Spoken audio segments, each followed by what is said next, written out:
Coming up on Saturday at Fairgrounds, it is a huge day. 15 races on the agenda. 8 of them are stakes, including the $1 million TwinSpires.com Louisiana Derby. To break it down, Joe Kriostufek joined by Scott Shapiro. And Scott, a full field here.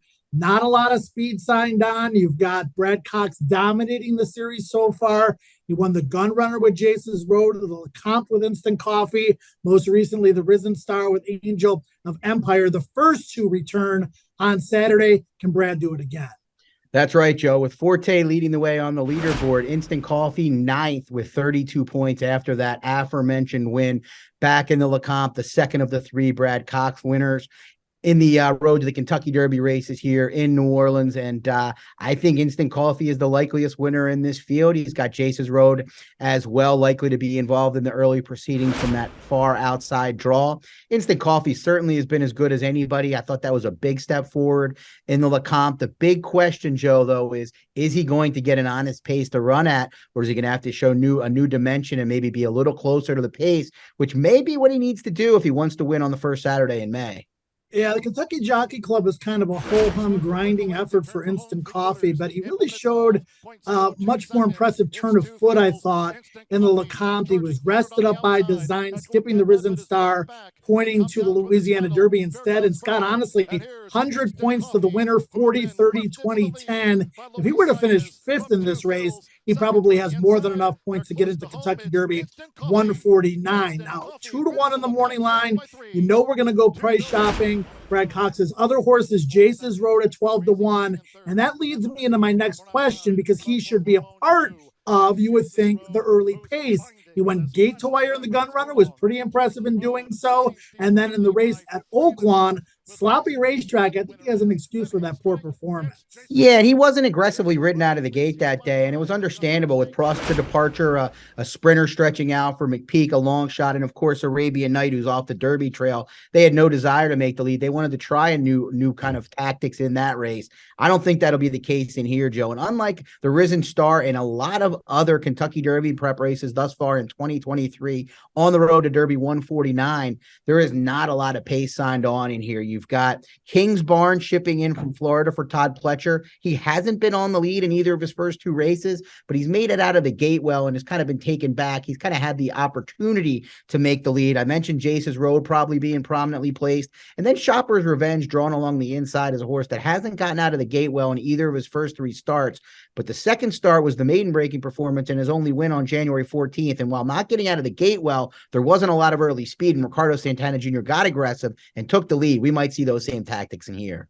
Yeah, particularly from the rail. And in talking to Steve Asmussen the other day, they worked Shopper's Revenge out of the gate because he has had problems getting out of there, and they know they better get out of there on Saturday. It's a long run into the first turn, going 1 mile and 3/16, but you don't want to compromise your chances, particularly when you may have a tactical advantage.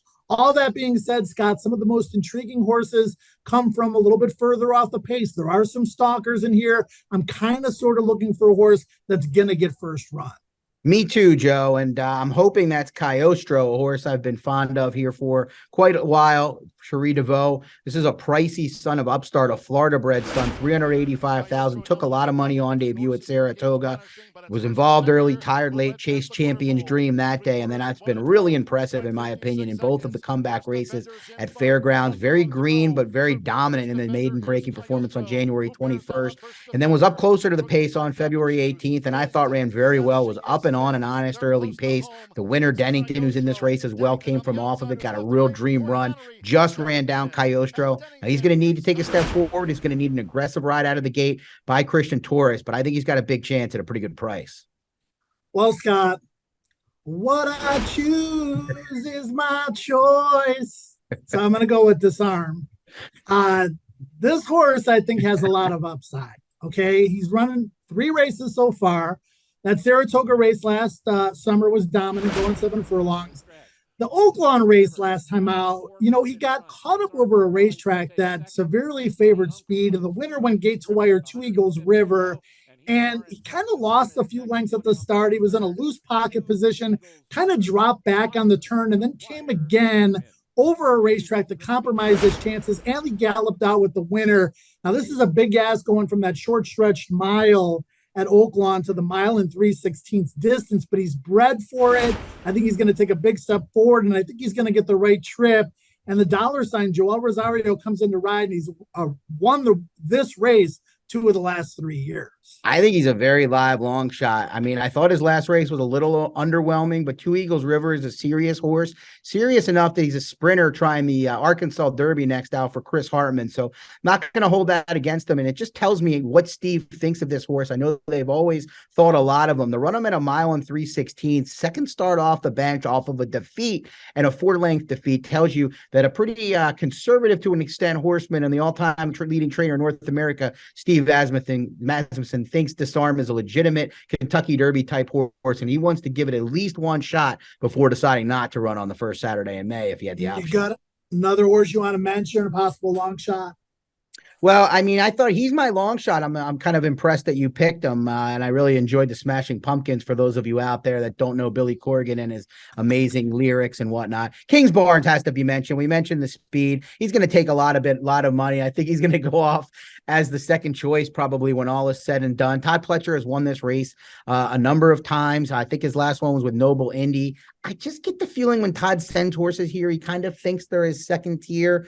He's won this race a lot, but this race was a little bit lighter back then. It was kind of a second tier type prep then. Now it's a top tier prep.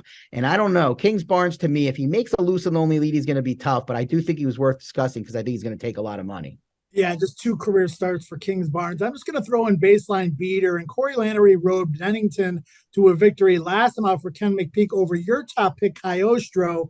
I kind of give Coyostro the edge over Dennington in this rematch, the way this race plays out tactically. But the fact Corey picked this horse, he's ridden Baseline Beater, who's had trouble getting out of the gate. But you watch this horse, Scott, he gets in a lot of trouble.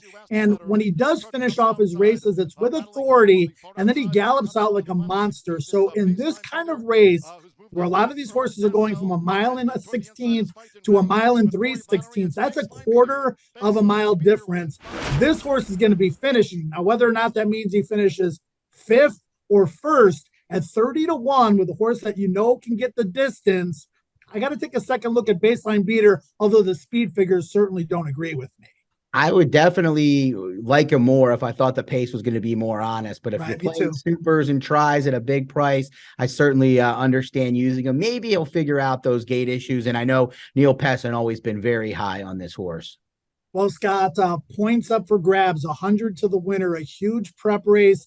The Louisiana Derby moving forward just 6 weeks to the first Saturday in May. And people are also earning points along with the horses. A TwinSpires leaderboard competition. And Scott, it's Cody's wish to make it to Louisville as one of the top 2.